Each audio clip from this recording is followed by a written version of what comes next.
He's done a lot of really interesting work, and in my view it hasn't been acknowledged very much over the years, even though you will see her name and her work alongside some much better known people in those fields, right? So a lot, like Shelley was saying, you know, if you think of sound poetry and so on, you'll think of people like Henri Chopin, and you'll think of historical precedents like Hugo Ball and so on. And all I'm really here to do is talk you a little bit through what she did, but mostly I just want to show you her work and listen to it with you, and show you some of the visual poems she made. And I think there's a pretty good argument that she did all the things that all of the kind of premier sound poets did, perhaps rather than like be male. And I think that there's a big argument that she should be sort of much more kind of studied and analysed and regarded in that field. So yeah, I'm not going to go through her history too much or like analyse the work too much, because I'd rather we just like listen to it together. And there's places you can go to do that in depth if you want to.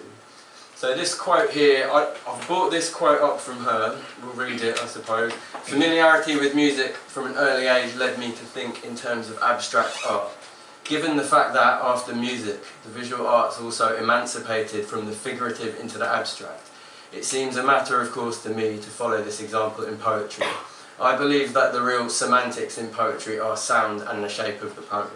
So I put that here for two reasons. That's a pretty unremarkable statement in terms of sound poetry, and you could kind of say that this idea of emancipating poetry from meaning and language into just the materiality of the sound and shape of words and letters. That's the project of sound poetry. It's a big sort of underestimation of it all and oversimplification, but ultimately I think it's fair to say that that is the sort of project of sound poetry. But I include that here because we don't really know when or why Monach got into poetry or was interested. We have to just assume that she probably had quite a cultured upbringing, as was typical of people, like, I suppose, quite middle class people of that time. And she would have been exposed to music and art and poetry and literature from quite a young age. But we can see in this statement that that idea of poetry having the potential to be kind of abstracted and made modern in the same way as music and art had happened was something she'd been thinking about for a long time. The other thing is, I want to really highlight this interest in music and this familiarity with music, because though I wouldn't say that she's the only person within the sort of pantheon of sound poetry and so on who had a formal musical education, I think that the education she did have and her pathway through this stuff is quite unique. And I think that there is provisions and there is characteristics in her poems that really lend itself to that musical training she would have had, and I hope that we'll get to understand that a bit as we go. So a really quick run through her, like most of her life, is that she went to university in Leiden, and I think her dad wanted her to do maths or science, and she did Dutch literature for a couple of years, but then she switches out to music, and there's this long period between, it might have happened in the late 40s where she changed, but then we know for sure that from 1955 to 1961 she was at the Royal Conservatory in The Hague. And in this period of time she would have been working with the flute, like she was a flautist, and she would have studied and composed and performed like classical works and chamber pieces. In her own words, it's a music education where music ends at 1940. But then, like a lot of people from that generation and that period of time, she does eventually encounter the avant-garde, which happens in Darmstadt Summer School in 1961. And I presume that for a lot of people who might have been undertaking a musical education at that time, that was probably a common thing. You kind of work away on your flute and then you hear Stockhausen and Cage or something, and some people go down that road and some people definitely don't. But she certainly did. And then from 1961 to 1964 she lived in Munich, and I think that that period of time was really, she just went there to be around people who were doing this kind of interesting music, principally electronic stuff I think, but also, you know, various kinds of contemporary work. I don't know if she really produced anything at that point besides the thing I'll mention in a minute, but she was She talks about it in her own words as mostly just being there for the social reasons and the cultural reasons. But we don't have time to get into it, but she designed her own flute, which was called the Vermeulen flute. Her real name was Greta Vermeulen. And she made, as she became sort of exposed to this repertoire of 20th century experimental avant-garde work, she built her own flute that she thought was a tool that could kind of meet the needs of that repertoire, where you would need maybe a sort of broader range of sort of tonal possibilities and maybe even harmonic possibilities. And no one gave a shit about it, and I think 4 people ever used it, and that was, yeah, there's some music of that, there's some recordings of that you can find, but it was largely ignored. I don't know how much relevance it's really got to her poetic work, but it just seems bad not to mention it. She invented a flute, right? She goes back to the Netherlands in 1965 and she undertakes a course at the Studio for Electronic Music in Utrecht. That is actually the precursor to the Institute of Sonology, which is quite famous, I think. I don't really know much about it besides that she worked there, but it's a big famous department when electronic music was really kicking off and so on. And she actually got a job in 1965 working as an assistant there, focused particularly on computer music, and by her own account she was the only person in that particular intake that year who gave a fuck about the computer at all, like one person, so that's maybe why she got the job. But nonetheless she worked alongside people there, and she actually worked on a Gottfried Michael Koenig piece that he was working on in the Institute of Sonology at that time, and she was the assistant to that work. And as we can see, she works for 20 years in the Institute of Sonology, and you know, most of her significant work is really done through that time. So that's just a run through what she did in general and maybe how she got to, how she kind of encountered the interest she did. But it's this period of time, maybe 70 to 78, where what she's doing is concretized, I suppose. She makes her first computer-generated poem in 1970 at the Institute of Sonology, which is really significant in and of itself because it's not really a period of time where there's many people doing that stuff. And in 72, she was giving flute lessons to the director's son of this group here, Samson Uitgeverij, that's how you say that, I think. And they published law and computer books, but just because she had that relationship with the director, her first published concrete computer-generated poem is given away as a free gift through this agency that makes legal and computer text, which is pretty fantastic. Then she is invited by Richard Bailey to contribute to this Kompotzi anthology of computer poems, and then from here other things start to happen. So she gets, in 1975, she's able to do an exhibition at, I can't remember where that was, but I think it's either in The Hague or Utrecht. I probably should have made a note of it, but anyway, that's in collaboration with Peter Struiken, who she worked with a lot, and it's all based on the sort of images and texts that she was working on for those 5 years at the Institute of Sonology. Now, this leads to work to further invitations to Contexts, which was a small but pretty significant magazine of concrete visual poems put together by Michael Gibbs and Ulysses Carrion. And I suppose this is really sort of the beginning where she starts to interact with other people who have got the same interests as her and are doing the same sorts of things. And it leads to all these other kinds of opportunities. There were a bunch of performances that would have taken place around the time of Context coming out in collaboration with people. Alright, that'll come back, it'll come back. Otherwise, okay, fine. With people like Carrion, and you know, they did that for a few years until in 1978. These kind of events here are I don't know what order they come in, but they're all basically related to each other. And kind of sadly, this is almost the zenith of her career as a sound poet and a creator of sort of concrete poems. And in this year, she contributes to Soundproof Zero, which was initially a very small release by the Soundproof imprint.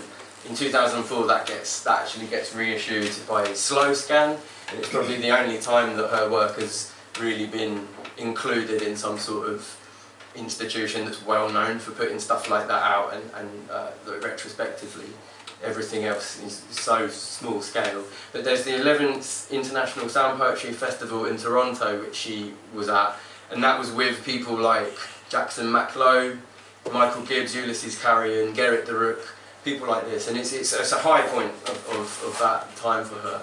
And there is, the Sound Poetry Catalogue is published that year, and that was published in tandem with that event, that 11th Sound Poetry Festival, but that has become quite an important text in visual poems and concrete poetry and so on. The quote I showed earlier comes from that, and you can find it in PDF form online really easily. But that's like a key text now about this stuff, and she appears in it. Incidentally, Paula Clare, who would have been here and who Shalise was talking about earlier, appears next to Monach in that book. So it's cool that they've got work together in there. So ultimately, when we're talking about her sound pieces, the sound poems, there's 3 principal series that you can see here. I've included analyses as well, which is something she did for the Toronto Sound Poetry. I include it just because we're going to listen to it today, but really the main body of her work would all fit into these 3 pieces. So you have the automaturgia pieces, which are all computer generated. There's phonogon, which is handwritten compositions of speech sounds, maybe a little bit more organic perhaps, and then the Zwevingen collages of letters, which that translates into beatings in Dutch, I think.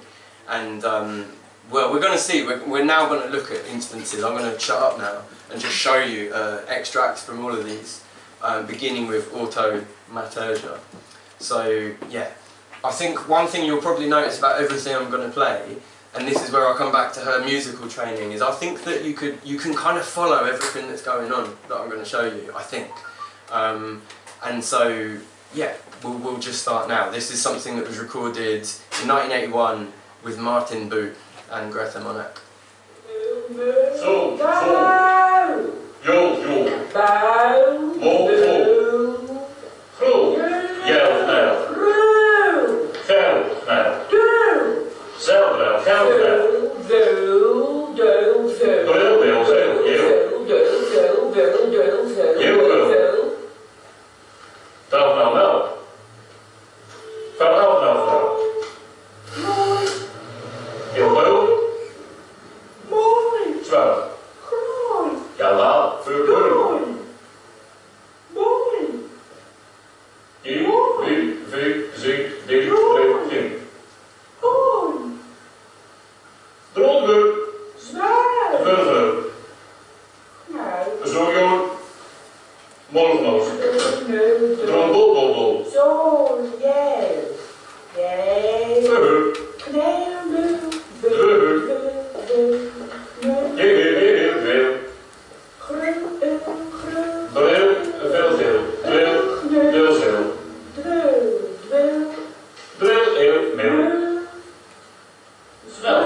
shamed out of that. I'm ending it there, but as I said, it was the end. So something to point out about it, it carries on much the same way. But like something to point out about this is that you might notice that she's using monosyllabic words here. Now there's 2 reasons. I think one is, let's remind ourselves that this is computer generated, early computer generated work, right? I don't really remember what the source she fed into it was. I'm not even going to bother trying to record it. Like, just look this up and look at what she was doing with this. But it's very interesting. But she said that in some of her early works that were never published, she really struggled with the pronunciation and the kind of pace of things. And her solution to that was that she stuck with monosyllabic words and inversions of words and invented versions of words. And you're going to see this throughout. I sense that that was probably somewhat improvised with Martin Boot, and again this will probably be familiar to people who are more familiar perhaps with that 20th century experimental and avant-garde music practice of kind of making scores, like visual and graphic and textual scores. Like, I think it's the same kind of idea, and I'm sure that she will have been introduced to those kinds of ideas earlier on in her training, and she kind of kept those going. She said herself that she thought that these concrete poems for her and her practice should serve as a score, whereas for other people they were just standalone pieces of visual art. So I think that's something quite interesting about her. This next one is a phonogon piece. This is some of my favourite stuff. You can see it's handwritten. It's amazing, it just looks incredible. More so than perhaps with the previous piece, you will see the kind of musical logic to this and how it can be followed. And I think these are the pieces that have the biggest relation to that sort of classical conservatory training that she had.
Everyone pay attention to that, everyone follow.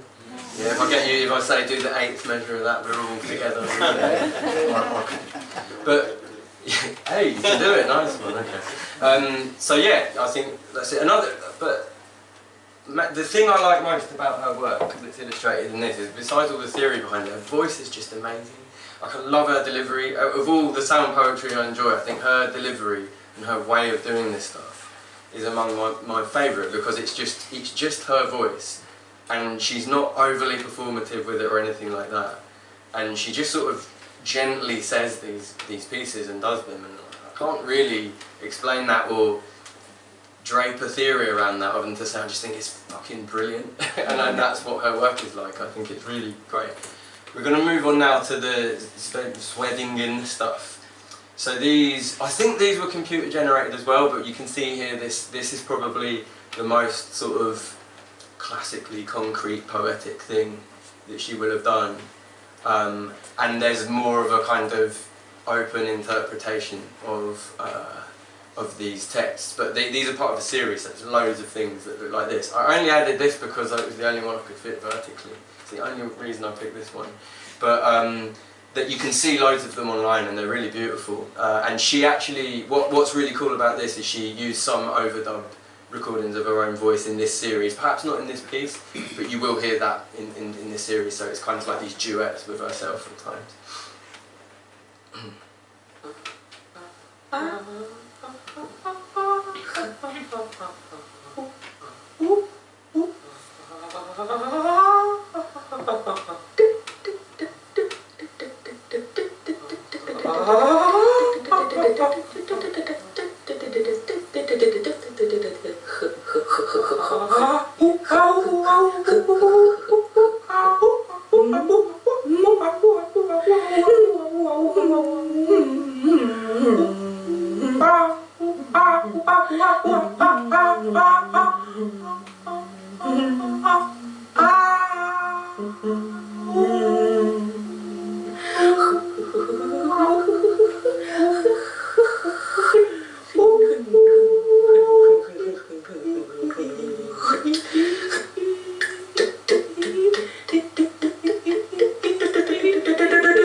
There you go, that's that. So this is the last one I'm going to play. Like I said, this was sort of separate to that main series. Now she created these specifically for that 11th annual, or whatever, 11th Sound Poetry Festival in Toronto. There's only 2 of these, I think. They were made specifically for that. And this is very playful stuff, which is why I wanted to include it. And she herself, I can't remember the wording, but she describes this as ridiculous. Like any attempt to understand it and to perform it and listen to it, you should immediately just ridicule the piece. That's what she thinks, right? I don't really know where the graphics come from. I haven't got any sort of confirmation that that's something she made. I've got no reason to believe it's not. But all of this has been stolen from YouTube, so I mean, you get what you're given, right? But yeah, so this is one of her pieces, finally, that she made especially for her appearance at that festival.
Many poets came to Toronto and saw no Eskimos. I don't know about you, but that's the most Dutch thing I've ever heard. Right? But yeah, so there you have it. So that's pretty much it. There she is, 2009, that was her last live, I think this is from her last live performance. It's a pity that, you know, not to make it a kind of big dour end note, but like she didn't get her due in her time. And she is on record as saying she doesn't care about that, but I think she probably did a bit care about it. She didn't really get very well recognised. She became too elderly and ill to keep doing things much after this point. I was in touch with her to try and get her to Brighton for an edition of Colour Out of Space Festival, and she was really happy for the of her, but she said to me that her spine is sort of her adversary, and she was saying that most days she feels like a jellyfish, one that must stay near the water but cannot swim to Brighton. So I still don't really know what that means, but it was pretty good. So I was in touch with her to try and put out her music at one point, but then she died, and her archive fell into the hands of these sort of impenetrable and impossible to work with Dutch arts organisations. It's probably not going to happen. But all of her work is available to listen to on YouTube. And what I'm happy to say is that there's now, in the years following her death, there's been people that have started to write about her and really like critically analyse and appraise her work. You don't need to take any notes of this, you can just Google her name, it's very easy. But like, particularly this top link here is a Dutch poetry organisation, and there's loads of articles that do really singular kind of deep dive analysis of her work and stuff like that. And what's cool is they have discovered after she died, and no one knew this, she wrote completely typical prose poetry as well, like really good syntactic poetry, and that's all up there as well. That YouTube channel is where all her stuff is, and that's all I've got to say about it. On a personal level, I run a failing mail order and label, and I get in loads of sound poetry stuff, and I bought loads of records here, so you know, if you want to support a local business and buy really incredible, obscure, hard to get works of sound poetry, you just got to talk to me. So that's it. I really hope you go check her out and listen to her stuff, because it's brilliant. That's all this is about.